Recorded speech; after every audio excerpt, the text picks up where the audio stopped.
Welcome into Beyond the Box Score. I'm CJ Carpenter. The United States are through to the knockout stage. They scored 6 goals, allowed just one, completed over 600 passes, and through 2 games they looked exactly like what you'd want a favorite to look like.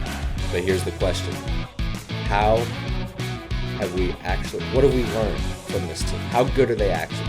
Are they simply handling business against these teams that they should beat? Group stages don't crown the champions, the knockout rounds do. So today we're talking U.S. men's national team, some World Cup surprises, the NBA offseason with the Knicks ending a 53-year drought, Giannis Antetokounmpo heading to Miami, why the NFL season is closer than you think. So let's get right into it.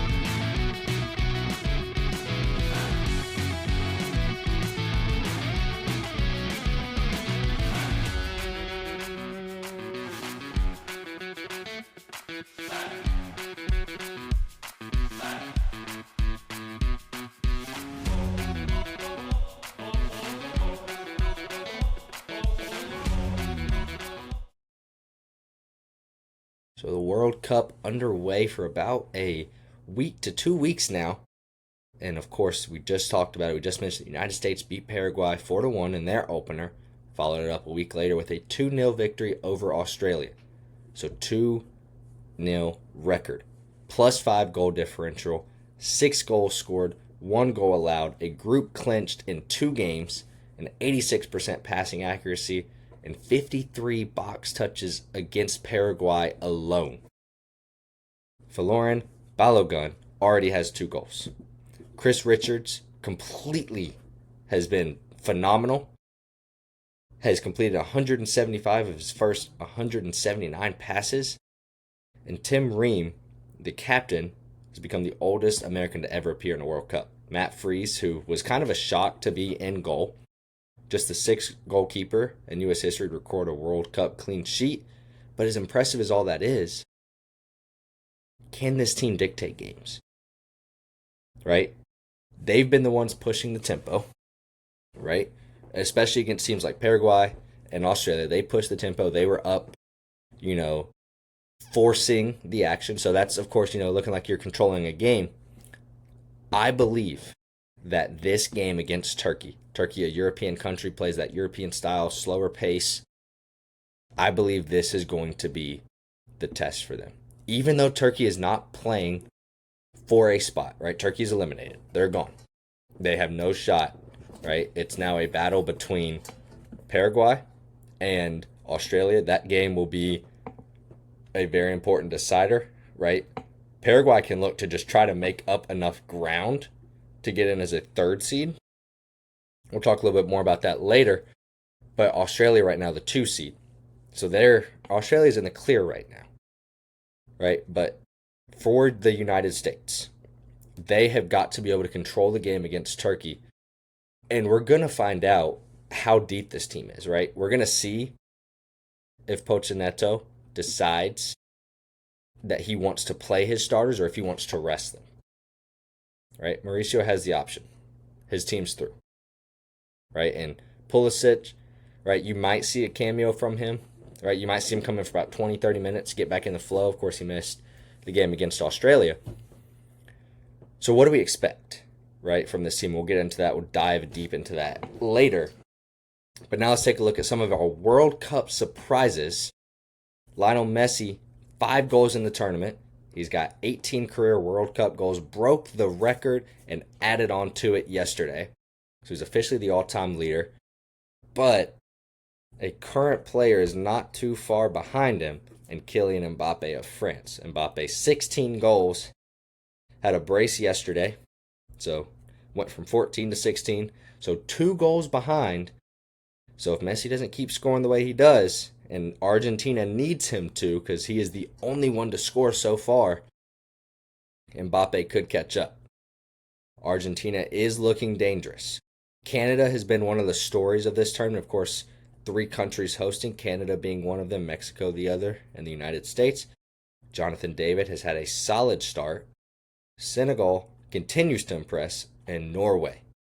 They have looked sharp. Erling Haaland and company have a huge test against France and Mbappe on Friday in the group stage finale for who could win the group.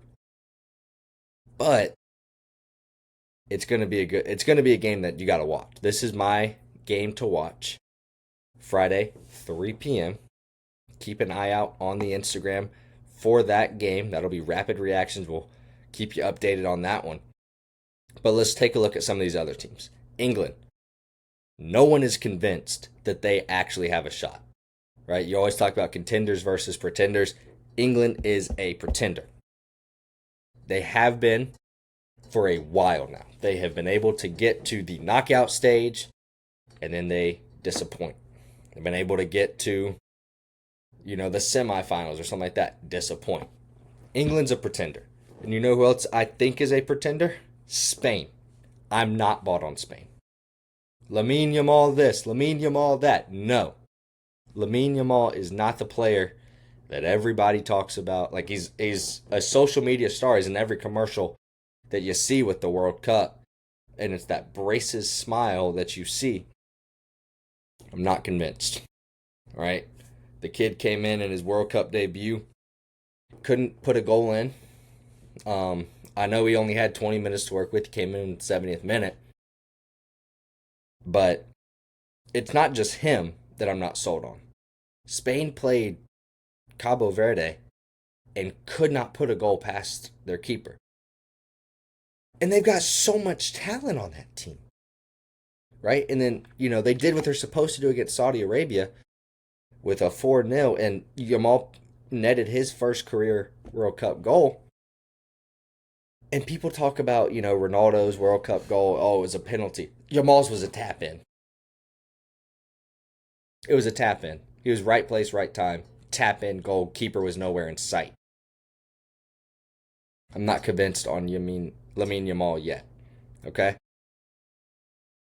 Him and Spain will play Uruguay, and that'll be their test. It'll be Yamal's test. I hope he proves me wrong. I hope that I have to eat my words. Because if he can come out, score another goal, truly have an impact on the game. He only played one half when he started this one. He's played a total of 65 minutes in this World Cup so far. And I get it. He's a young kid. But there's so much hype around him. And I don't think it needs to be there. I'm not impressed. Right? So, June continues to create narratives. Right? Is the United States going to be a team to watch out for in the knockout stage? Is Mbappe going to catch up to Messi in this tournament? Is Yamal truly that good? That creates the narrative. July is going to create our champion, right? But June for the NBA creates the champion, and we'll talk about the NBA right now. So talking about that, the Knicks are champions. First title in 53 years, so congratulations to New York and the city of New York. I know that they are celebrating hard. They probably still are. They did it behind Jalen Brunson, become one of the biggest stars in basketball. So now the question is going to become, can they keep their core together? Can they repeat next year? And can they avoid becoming a one-year story? Repeating is harder than winning the first one, right? Because you're going to have to go through a really good Eastern Conference, Detroit Pistons, Cleveland Cavaliers. Got some up-and-coming teams. Now you got to worry about the Miami Heat, and we'll talk about why in just a minute. So it's going to be tough, and we're really going to see, are the Knicks going to make any moves to help their team, to make their case better? Maybe some draft moves, right? We'll see what they decide to do. And speaking of draft moves, the Thunder have the 12th pick in the draft, and we're in the Western Conference Finals. So the Oklahoma City Thunder still have one of the deepest assets in basketball. They have SGA, Chet Holmgren, Jalen Williams, and in my opinion, they need to get rid of Chet. Chet did not show up whatsoever in that Western Conference Finals series. Disappointment. He shows up in games that don't matter.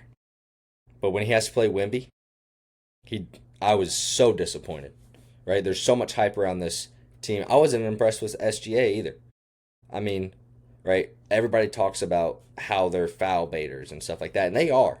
But a lot of the league is. Right? But You saw the difference in the scoring with SGA, right? You'd see him score 30 and have 15 free throws, and then have 20 and 2 free throws, right? You saw the difference in the scoring. So I don't know what the Thunder need, but they need a good pick. They need a physical, big center, right? Because they're not getting it from Chet. Chet's not a guy that's going to be able to keep up with Wemby every night, especially in a Western Conference 7-game series, because these two are going to be rivals for the next 10, 15 years, right? Especially if the Spurs are able to keep their depth, and you know the Thunder are going to want to keep theirs. This is going to be the rivalry we see, right? So you've got 3 to 4 matchups that these teams are going to play throughout the regular season, and then whatever they're going to meet in the playoffs. Wemby can keep up. Wemby's clearly getting bigger each and every year. Chet's not. Chet can't keep up, right? And talking about getting bigger, let's talk about Giannis going to Miami. Giannis Antetokounmpo in a trade last night.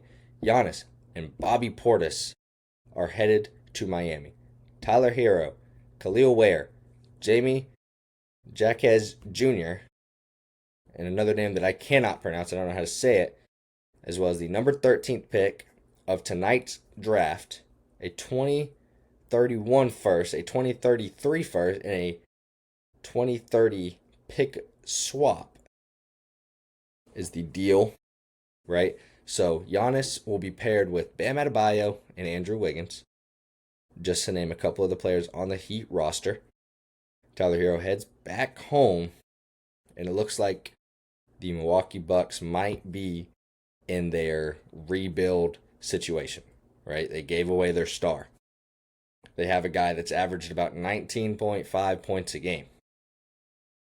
Whereas now Giannis averaged 30.4 points a game, 11.9 rebounds, 6.5 assists, MVP production, and now he's got Bam Adebayo with him. So you got to think about, did Miami just become a title contender, or too much depth is what they gave up?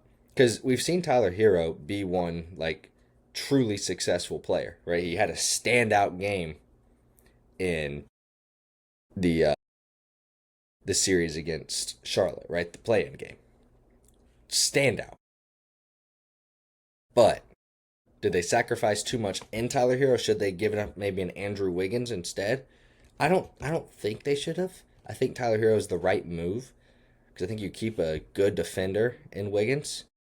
But we're going to find out, because stars do win championships, but you need that depth, right? This series is going to tell us more about that. And speaking again of the NBA draft, the Bucks have the 10th and 13th pick in the draft that is star-studded, full of stars. AJ DeBonsta, Cameron Boozer, Darren Peterson, Darius Acuff Jr., just to name a few of these players. Yaxel Lindelborg, who's expected to go 17th in the most recent ESPN mock draft, right? And Lindelborg was an incredible player throughout this season. So that just tells you how star-studded this draft is. Maybe one of the most stacked draft classes since 2003. And if you remember the 2003 draft class, that's Carmelo Anthony, LeBron James, and Dwayne Wade to name the top 3. So the draft tonight, right? Who becomes the next superstar? Who's going to move up? Who's going to fall? What is Oklahoma City going to do? And now with the Giannis trade out of the way, right? A lot of teams in that middle section, one of those teams being Golden State, the Hornets, right? Those teams in that area around the Heat pick and the Milwaukee pick. What kind of trades are we going to see? Are we going to see any? And are we going to be surprised with some picks, right? And of course, with some surprises, let's keep an eye on football. Football season isn't far away, a month away before training camp opens. The buzz is real. Bryce Young and the Carolina Panthers coming off an incredible season. And I say incredible, even though they were a losing season, they weren't expected to do as well as they did. Right? 8-9, made it to the playoffs right, against the Los Angeles Rams, one of the best records in the NFL, and almost beat them twice. They beat them the first time and almost beat them again. I don't think there's any more rebuilding in Carolina, right? Bryce Young now ranked 98th in the top 100. So you have a top 100 quarterback.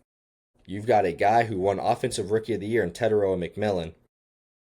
You picked up Jalen Phillips and a couple other defensive ends. Dan Morgan has done an incredible job with Carolina. And I don't think Carolina is going to be a team to say, oh, we got an easy win. Right? People are saying their schedule is going to be too hard. You're going to see a 5-12 record. I don't think so. I think you see an 11-6 NFC South champion and maybe even a playoff win. I think you see Carolina move into round 2 of the playoffs next year. Right? So there's a lot of anticipation. Right? You've got some different joint practices. You'll kind of see how these teams match up. Cowboys and Rams, Colts, Patriots, Jets, Buccaneers, Titans and 49ers, Panthers, Jaguars. They'll joint practice August 19th. And of course, they're the Hall of Fame game this year. Ravens and Vikings, Falcons, Colts, Eagles, Patriots, Texans and Panthers, Commanders and Ravens, and Cardinals and Packers. So football season is getting closer. But that's not the story right now. We will touch on football once it gets closer. But the biggest story is not basketball or football. It's what is this U.S. team actually? We said we were going to talk about it. Mauricio Pochettino wants chaos. Right? He's been a high-pressing guy. Vertical attacks, relentless energy. And when it has worked in these past 2 games, the United States, they look elite. Dominated possession against Paraguay. 65% of that possession went to them. 53 box touches. 4 goals. 3 in the first half. Right? All tournament records for this team. But if this press breaks, the problems do seem to appear. The midfielder opens up. Possession disappears. Control disappears. Right? And it's a risk. Right? You saw an opportunity for Paraguay to counterattack multiple times, but it was a good job by the United States midfield and defenders. Right? And it's, there's different styles of soccer. Right? And that's why I think this Turkey game is so important. How is Pochettino's style going to fare against a European style club or team, right? How well are they going to do? Right? Because you can push, but European style soccer is a lot slower. It's not fast paced. It's not up tempo. How are they going to fare when they're having to go back and forth between passes? Because you're going to have 3 or 4 passes just between the same 2 center backs. And then you're going to have a pass in the middle to a midfielder. And then it's going to be back to the other center back. Right? That's how you see a lot of European soccer be played. Right? And it's not only worrying about how they're going to play. Now it's the rotation debate. Right? Thursday is going to be fascinating. Do you rest Pulisic? Right? He missed Thursday. Or not Thursday. He missed the last game against Australia. He missed. Do you rest Balogun? And do you sit Tyler Adams? Right? You risk an injury with Pulisic. I mean, you even risk an injury with these other guys. But the reward is keeping that rhythm. Right? The United States have showed great rhythm. And the rotation does matter if you trust your depth. But the question is, can the United States win games? Like, they know they can. But can they dictate these games? Right? They're going to have to control these games later on in the rounds, and we've seen it. They haven't been able to do it against European teams. 2-0 to Portugal. They lost to Turkey. They lost to Germany. Twice to Germany. Can they dictate the game? It is tough playing against European teams. It's why everybody loves watching this World Cup. You see these different teams clash, these styles clash, the best players clash. In the United States, I think they're a dark horse. I do. I think they're a team that you can keep an eye on. I do think that they will win this game against Turkey. I don't think you're going to see much of Balogun. I think you see 20 minutes of Pulisic. I think he comes in as a substitution. Maybe he starts the game. But I don't think you see Balogun. I don't think you see Tyler Adams. I think you see Pulisic to get him back in the rhythm. He had a calf injury. He's out for that Australia game. But I don't think you see those other guys. Right? They're expected to play a team like Algeria or Bosnia. Right? So they should be able to get through that first round of 32 game. But that's a should. July 1st in San Francisco at 8 p.m. is the first game for the knockout stage for the United States. They might play a team like Egypt or, the Czech Republic if they win that game. And they should be able to win that. They should be able to get deep. But can they keep this up? How far can they go? And that's the question. So we deep dove into that. Let's take some quick takes real quick. Number one, the United States still don't have an identity. I don't think they do yet. I don't think they have a settled identity, right? Because they haven't been at full strength, right? And I say that because Pulisic only played one half. We haven't seen this team with Christian Pulisic added. We've seen them play consistent, but what does it look like when he plays a full game? Right? Right now it's been the Balogun show. 2 goals.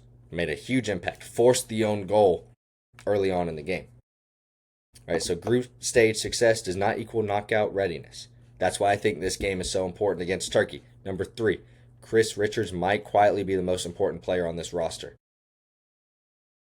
I do think that's true. I think Richards' consistency, his awareness of where he needs to go with the ball, has been incredible.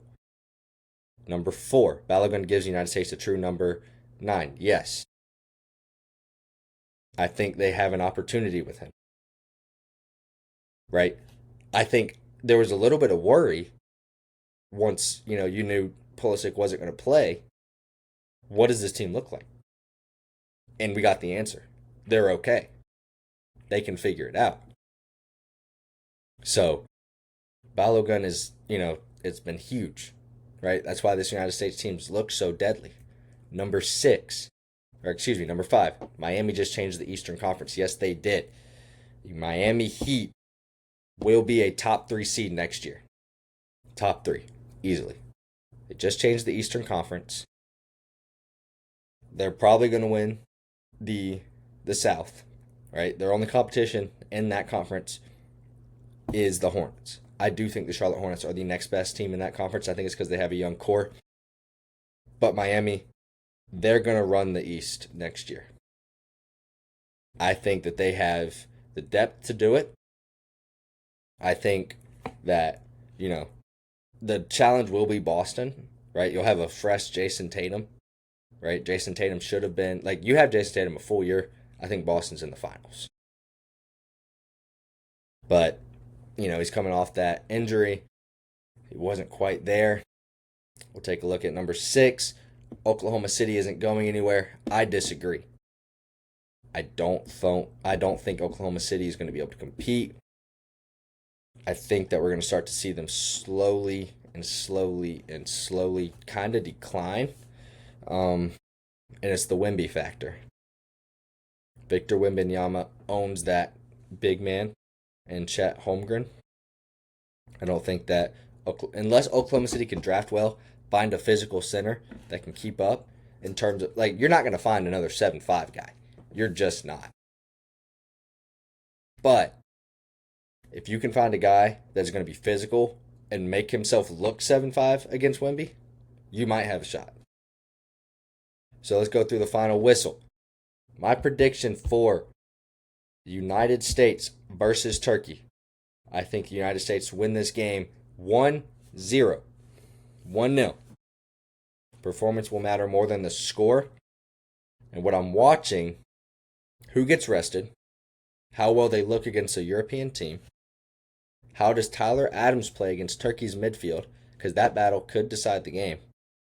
And remember, results will tell you what happened. Performance tells you what's coming up. Talked about it earlier that June's going to create the narrative. July is going to create the champions. So we'll find out pretty quickly whether this team is built for a long run or just a strong start. And I'm CJ Carpenter. This has been Beyond the Box Score, the first episode. And we'll see you next time right here. Make sure to go follow our socials, like and subscribe. Look forward to the next episode right here on Beyond the Box Score.